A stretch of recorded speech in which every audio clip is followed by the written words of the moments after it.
In this episode of Glamorization and Destruction, we'll be talking about how violence is portrayed in the media and movies such as Fight Club. Fight Club is a cult classic starring Brad Pitt and Helena Bonham Carter. Stop. Gentlemen, welcome to Fight Club. Fight Club is a film that reminds a lot of people about the violence and toxic masculinity portrayed by an infamous character, Tyler Durden. If you could fight any celebrity, who would you fight?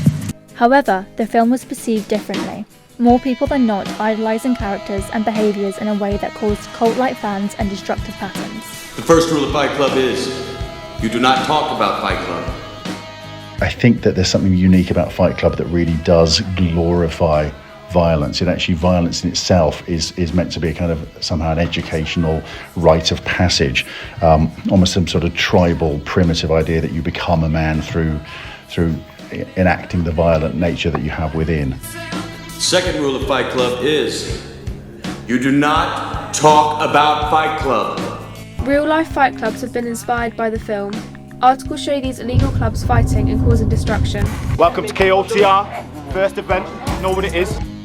Are there any links to watching violence on screen to how people will act in real life, kind of mimicking behaviours? Yeah, I mean, you've got the Bandura theory that there is a causal link between what people see and how they act. I'm not convinced that there's a direct correlation. What I think is that if you are impressionable already, same as with the tape thing, that exposure to these things might do something to you. The Bandura theory was created by Albert Bandura, and it highlights how children watch violent films, pick up these behaviours, showing it on a dummy whilst being asked what they want to do to the dummy, the imitation effect. People who watch disturbing films are more likely to desensitise to the actual pain and suffering and become more aggressive. All of these things that glamorization of Fight Club has caused. Third rule of Fight Club, someone yells stop, goes limp, taps out, the fight is over. You have now got not only a cult following for the film, but actually Fight Club, actual fight clubs came off the back of it, people doing this. And the spread of what's called white collar boxing, where guys in suits actually who ordinarily wouldn't go near a gym are actually deliberately going into the ring and actually enjoying having a good punch up.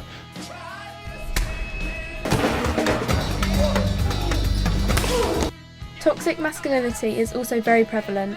Men coming out afterwards feeling like they need to fight, take advantage of women and take on a misogynistic role in society. Again, all these things David Fincher didn't want to convey. Fourth rule, only two guys to a fight. When they were doing the marketing for Fight Club, they used to put adverts and trailers of the film in UFC fights, which is a big, fighting corporation, right? And the director, David Fincher, hated this. He thought it was ridiculous. Fifth rule, one fight at a time, fellas. Because they marketed it the wrong way. Sixth rule, no shirts, no shoes. They quite glamorise insomnia. Like, from seeing all the social media stuff about Fight Club, people think like having insomnia is like a cool thing because it makes you more likely to fight. I think that these are bad guys. These are guys enjoying being kind of, boys, little boys with big toys, effectively. They're allowed to kind of, attack each other and turn playground fights into something somehow empowering and ennobling. Seventh rule, fights will go on as long as they have to.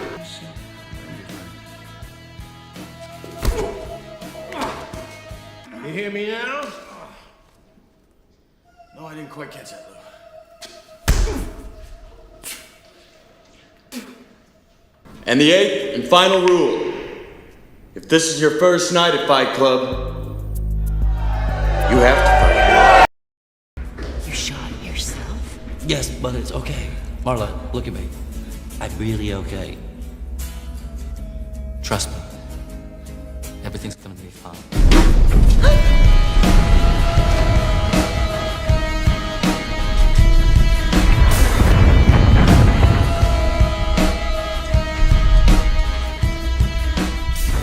You met me at a very strange time in my life.